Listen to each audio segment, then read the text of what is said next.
You're not too sensitive. You're not overreacting. You're not weak. What you are is carrying stories that never had a safe place to land. The pain you feel isn't proof that you're broken.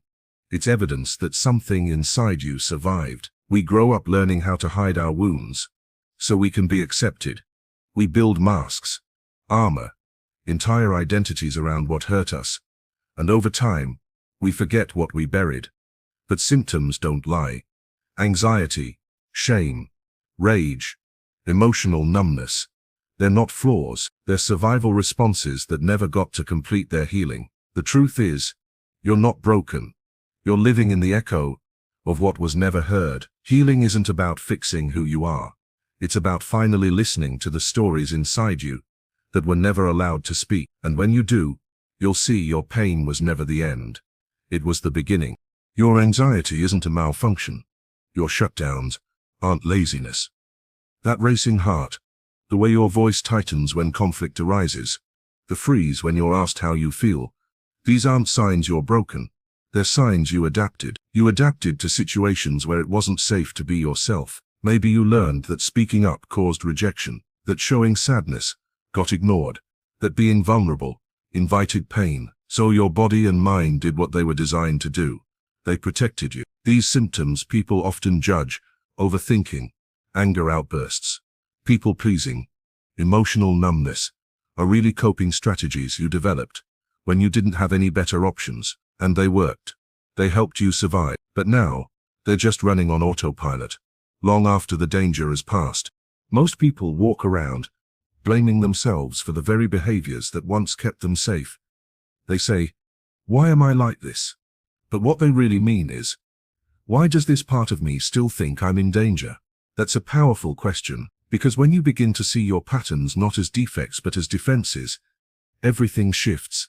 You stop fighting yourself. You stop shaming the parts that are just trying to keep you alive, and you start listening. The truth is, trauma doesn't only come from what happened to you. It also comes from what didn't happen. The hug you never got, the words you never heard, the emotional safety that was missing. When you're a child, you don't have the language to explain what you're going through, so your body stores the memory. It responds the way it knows how. Silence, tension, hyper-awareness, disconnection, and those responses follow you, not because you're defective, but because nobody taught you how to process pain, only how to suppress it.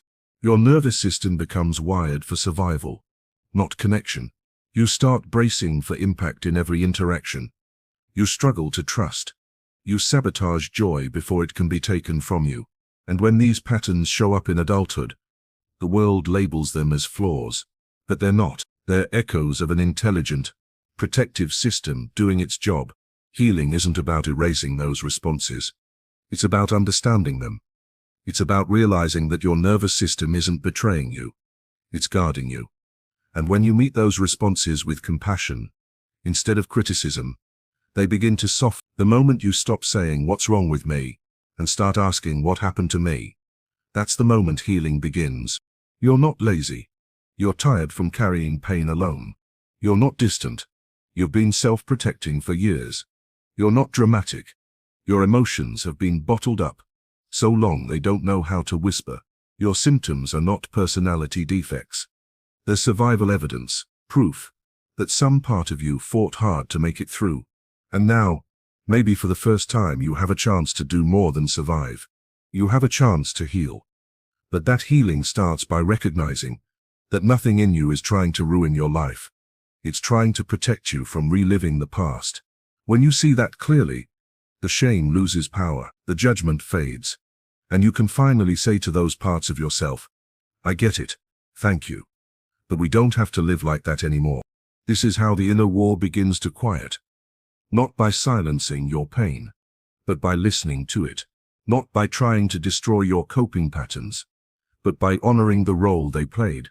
You get to evolve now, but you don't evolve by hating the parts of you that helped you survive. You evolve by loving them back into safety. There's no brokenness here, only brilliance in disguise. Your symptoms were never the problem. Misunderstanding them. You were never a failure. You were just surviving the best way you knew how. And now you're learning how to live, fully, honestly, freely. That's not weakness, that's courage. The past doesn't stay in the past. Just because time moves forward, it lingers in the way you hesitate before speaking, in the way you brace yourself for rejection, even when no one is rejecting you. It lives in your relationships, your self-talk, your fear. It colors the way you see yourself, even when you think you've moved on, because time doesn't heal what hasn't been acknowledged.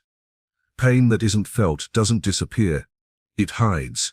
It buries itself in your habits, your reactions, your body. And then when something in the present touches an old wound, the reaction feels bigger than it should be. That's not overreacting. That's your past demanding to be seen. We're taught to power through, to forget, to label emotions as weakness. But what you don't feel, you can't heal. What you avoid stays active. The childhood you don't want to think about, the heartbreak you never grieved, the words you swallowed because no one would have listened, all of that still lives in you. And it shows up in strange ways: anxiety, mistrust, perfectionism, anger, self-sabotage. You think it's about now, but it's not. It's echoes, unfinished emotional business, the past replaying itself, waiting for resolution. This is why healing is not an intellectual task. You can understand your trauma, explain it clearly, name every psychological term, and still feel stuck. Because the wound isn't in your mind, it's in your body. It's in your nervous system. It's in the part of you that flinches, that numbs out, that tightens up. Without warning, insight helps. Yes, but feeling heals.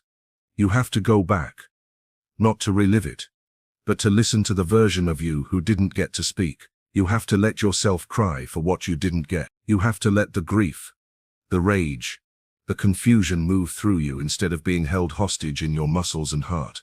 This isn't about blame. It's about compassion. It's about finally turning toward yourself instead of away. You're not broken because you're still haunted. You're not weak because a memory still hurts. You're human, and your body remembers everything your mind tried to forget. When you stop judging that, when you stop thinking you should be over it by now, you make room for healing to start. Your reactions have roots. Your defenses have logic. Your pain has a history, and you can't just override it with positivity or willpower. You have to get honest. Where does this fear really come from? What's the first time I felt this way? What emotion have I never let myself fully feel? These are the questions that open doors. Not to wallow, but to free yourself from the grip of unresolved stories. There's a part of you that got frozen in time. The version of you that felt helpless, unheard, unsafe. That version doesn't need you to forget what happened. It needs you to remember, with presence, with strength, with the wisdom you've gained now. You become your own healer. When you sit with that pain instead of running from it, when you stop minimizing it, when you stop saying, it wasn't that bad, just because others had it worse. Your pain matters, not because it's special, but because it's yours, and it's shaping your life in ways you don't even see. When you begin to feel what was never allowed, you interrupt a pattern. The loop starts to unravel. You stop repeating the same toxic relationships, the same shame cycles, the same emotional shutdowns, because now you're not reacting blindly. You're responding consciously. You're not driven by the wound. You're aware of it, and that changes everything. Healing doesn't mean forgetting the past. It means reclaiming your power in relation to it. It means you can look back without drowning. It means the memories lose their grip, because you're finally holding space for them. You're not pretending anymore. You're not coping by avoiding. You're healing by feeling. And the more you allow those old emotions to surface, the less control they have over your present. This is how the past stops controlling your life. Not by ignoring it, but by facing it with kindness. You can't erase your story, but you can change the way it lives in you.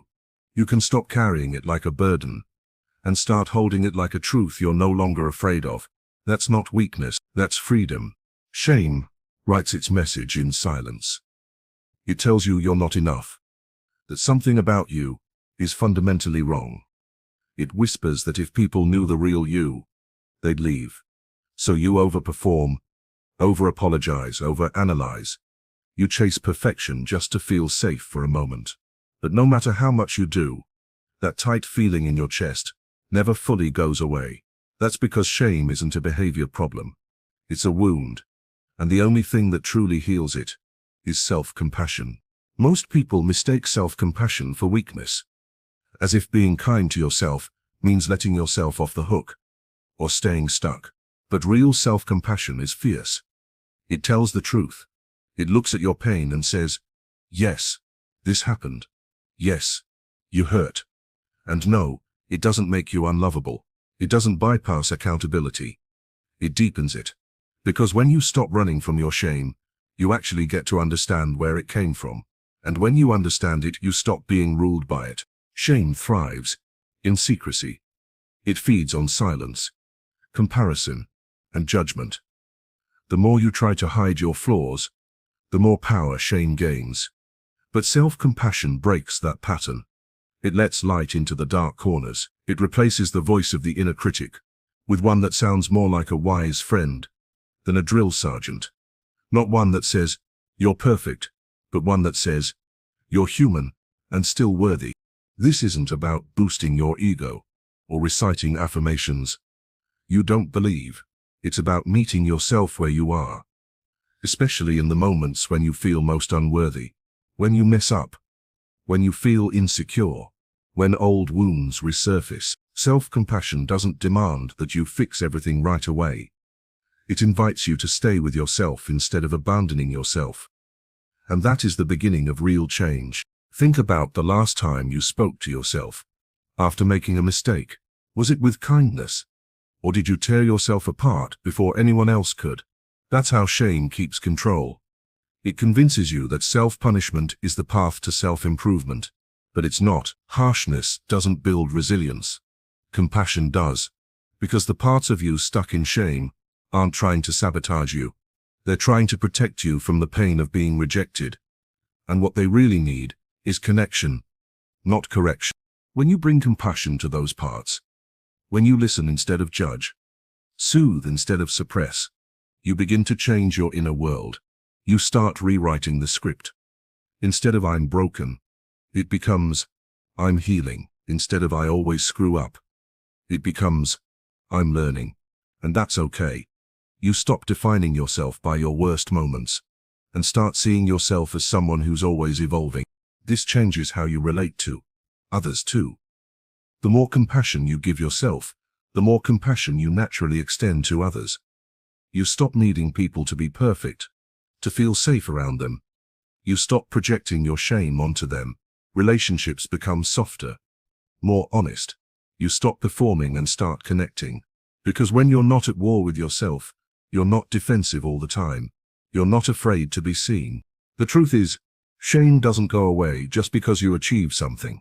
In fact, many high achievers are secretly fueled by shame. They accomplish everything and still feel empty because the wound wasn't failure. It was the belief that they had to earn love. Self-compassion dismantles that belief. It reminds you that your worth isn't up for debate, that you don't have to hustle for belonging, that your flaws don't cancel your value. This isn't a quick fix.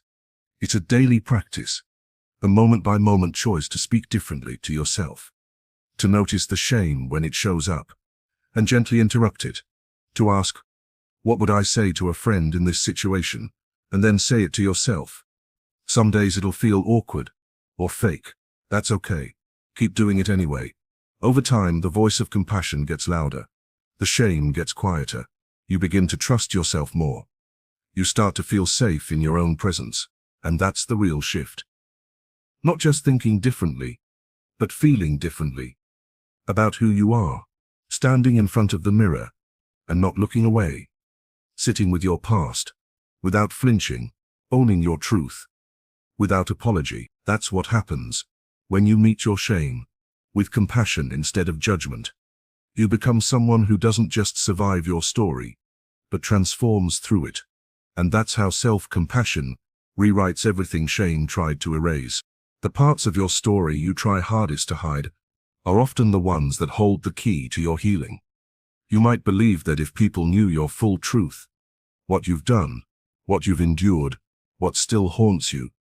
They pull away. So you compartmentalize.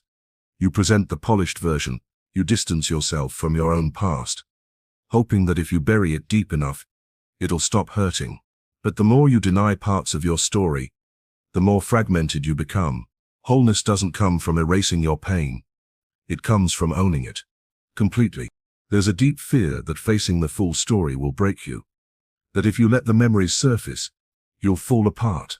But the opposite is true. Avoiding the truth keeps you fractured.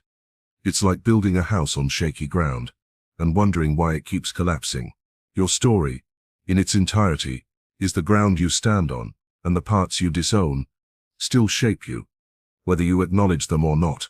They whisper through your triggers, sabotage your relationships, and fuel the fear that you're not enough. Owning your story doesn't mean liking every chapter. It means refusing to let shame dictate the narrative. Most people spend their lives trying to escape what hurt them. They minimize, distract, or numb themselves into forgetting.